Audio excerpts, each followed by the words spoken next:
Welcome to Two Minds Today with your host, Charlene, authority in leadership development, and Haleh, an expert community builder. The pod all about best practices to get you noticed and ahead in your professional life. Hello. Good afternoon, Charlene. How are you doing? I'm good. How are you doing? I am good. It's good to be back here at end of the week this time, but I know. This felt like a lot packed in. I am going through religious holidays right now. It's like the season. So there's just like a lot happening. it's true. It's true. And it gets a little bit crazy, that back to school season and everything else going on. It's true. Yes, which actually I think led to the topic for today, because it was on the forefront of our minds, is balancing faith, identity, and work. And really the conversation that Haleh, you and I were having was, do you bring your whole self to the workplace? So why don't we start there? What does that even mean to you? Okay. Well, I'll start with legally, right? Legally, by law, employers are required to respect your whole self, your cultural background, your religious background, your sexual identity, your sexuality, whatever it is. The employer is required by law to respect it. But requirement by law is very different than the practical effect of when you're at work. So what does it mean when you're at work? Do you actually take advantage of these laws that are there to protect us? Do you actually say, hey, listen, it's my religious holiday. I know nobody else is taking a break, but I'm out of here, even though there's a big deal going on right now. Would you take off in that case, Charlene? Yeah, I think that at different ages and stages, I've probably made different choices. I feel like my hardest time was actually like through university. I found that the most difficult time to just be like goodbye, and I wonder if that really just comes from there's like power dynamics involved, and I wonder how much all of this is stemming from our uncertainty with being and living in a world where we're not sure how people are going to respond. And just this, last week I had a conversation with my son about, we had hockey practice, and it was like not during services, but it was still on a religious day. And what were we going to do? And, I know he was really nervous for me to email the coach and be like, hey, this just like sometimes and this is like, to me, the saddest part, the saddest part is that this is even a question, right? Like, yeah, we should all, and I'm going to respect your holidays. You're going to respect my holidays. You're going to respect my identity, and I'll respect your identity, and all of these things that come with it. And we don't live in a world where we're like, oh no, what are they going to say because of X, Y, or Z? Now, of course, I emailed the coach, and the coach was like, great, thanks for letting me know. Like, literally zero problems. But we build it up in our head to be like, how many people am I letting down? I think that's true. And I think that it has a lot to do with our confidence and our sense of self.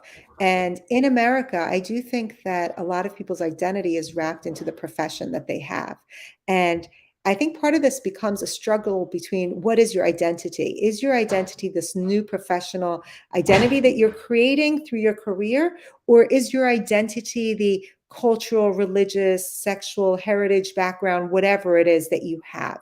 I actually think that, like your coach, like your hockey coach was, most people are respectful. If you say, this is my religious holiday, I can't come, I have yet to meet an employer or anybody say no to that or have a problem with it. The only time in my experience there is a problem with it is if you don't do your work, if if you've had a lot of other days off, right? Then it becomes a problem. But if you're setting up your fellow employer, your colleagues, and you've done all your work, you've set everybody up, you're not taking off every other day, I don't believe that anybody really has a problem with it. They have a certain amount of respect if you know who you are and you stand your ground. I think you jumped into exactly what the second topic is communication and preparedness, which you and I have talked about probably a dozen times, right? And this is like similar to when you're going away on vacation. How are you setting people up for success? And, you know, for an example of Archer and ice time, like, okay, so he lost that ice time. Where is he making it up? For us at work, okay, you know, you're going to be absent that day. How do you, and I'm not saying you have to like take on a different 8 hours a different day. I think it's just, how are you communicating? Because I think I just want to live in a world where like, Monday is a holiday, so I'm going to take off Monday, but you're going to take off 3 weeks from now for a different holiday. And that's just going to be it. I know we touched upon this on the last podcast that we talked about. I do think a lot of this has to do with relationships, because no matter how much you communicate effectively and you say something, you might as a person feel that you don't have the confidence to be able to take off that time without being judged by it. And you were talking about these power dynamics. If you have a relationship with someone that's positive and good, that power dynamic differential kind of doesn't feel as strong, and you know where it matters and where it doesn't.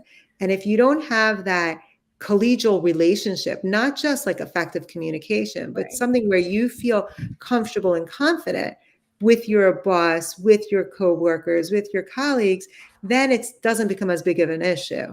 I actually love what you just said. And I think it should be our third point, which is confidence, because I just wonder how much of all of the questions surround confidence. And maybe what are some ideas we can give people to gain that confidence when it's missing? And this is about bringing any part of yourself to work. Because I really feel we live whole lives, and it's not like we can be like, okay, this very serious thing happened to me and now I'm turning it off. And I think there was decades where that was the case, but I just don't think in 2023 that's where we are. So how would you suggest someone gain confidence in this? On another day, we're going to talk about Severance. Have you watched that? No, I haven't. Oh my gosh. Yeah, that's interesting. We'll leave that for another time with respect to bringing your whole self or not. Okay. How do you gain confidence at work? God bless people who naturally have it, because there are people who naturally do. I think if you don't have confidence, make a friend who does have confidence at work. It doesn't necessarily have to be someone who is a mentor to you. It could be just somebody else who's filled with confidence, because then when you say to them, oh my God, I'm really not sure about this, you're going to say, what are you talking about? You can do it. Go for it. It's not a big deal. A TikTok going around for a while of every introvert should have an extroverted buddy to like ask the store for help. So I love that. And continuing along the theme of relationships, let's say you're trying to ask for a day off for a religious holiday, and this is something you're really nervous about. I know role playing is like the most awkward thing on the world, but I think role playing with another person is better than, I don't know, if you're like up at night, like replaying it, or even worse, replaying it after you already did it in your head 700 times.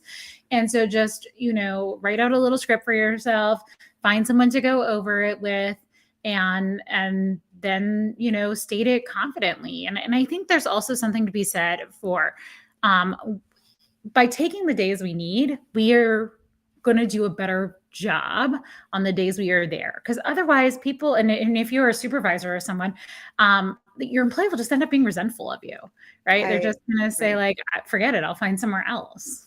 I agree with you. And being a fan of technology when it can be good for you, I think you can also role play with Siri and role play with ChatGPT. You know what I do with ChatGPT? I like ask it to ask me questions where I'm like, I'm thinking about this problem. What questions should I ask? 100%. Right. Yeah. And as always, by the way, folks, do it in as advanced time as possible. Like if you want to, if you want to take off on Monday, please don't go asking on Friday or Thursday. If you know it's a religious holiday that's coming, you could even say it at the very beginning of the year. Like, these are the days that I'm going to be off because these are my religious holidays. I'm not going to be here. Put me on projects, that aren't necessarily, being highlighted at that time. Because if your employer knows those are the terms of the employment, then that's fine. And you can also say, hey, listen, in return, since I'm taking this holiday, but I don't do the other one, I'll come in on Thanksgiving. I'll come in on I used to work every Christmas. Right. Yeah. Yeah. And I think in those cases, a lot of times employees end up valuing you and appreciating the fact that Yeah. you're putting in time where they don't need to worry about when they take off. I would say my last thing is consistency and transparency. Like, it's not going to work if you've been at a company for 5 years and this is, oh, all of a sudden the first year. If you have become more religious or you have become, if your identity has changed in any way, then that's a conversation with your supervisor of, hey, I know I've been here 4 years. This is like just letting you know in my personal life, I'm starting to practice X, Y, and Z. Is it possible, I'd like to now make these accommodations. But so just really like that transparency if this is the first time you're doing it, because I really think people appreciate a journey of any kind and being in the loop of it and knowing like, okay, this is where my employees are at, and that's great, and I want to support that because I think at the end of the day people do actually want to support you. Yeah, I think so. I think so. Maybe, maybe not. All right. So we're going to summarize this and maybe If not, you're next probably in a time. toxic workplace, and we can talk about that a different time. That's right. We can talk about bringing your whole self or not to work on another day completely, but with respect to religious holidays and taking it, and taking off. Again, communication is key. Try and do it ahead of time if you can.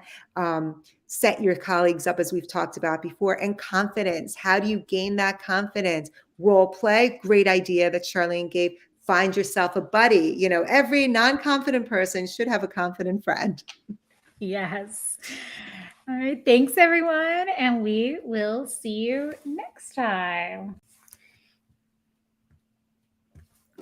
We hope you found our discussion informative and thought-provoking. Be sure to subscribe to our podcast to stay up to date on the latest insights in the industry. And remember to share this episode with colleagues and friends who will find it helpful. Thanks for tuning in. We'll see you next time. Bye. Bye, folks.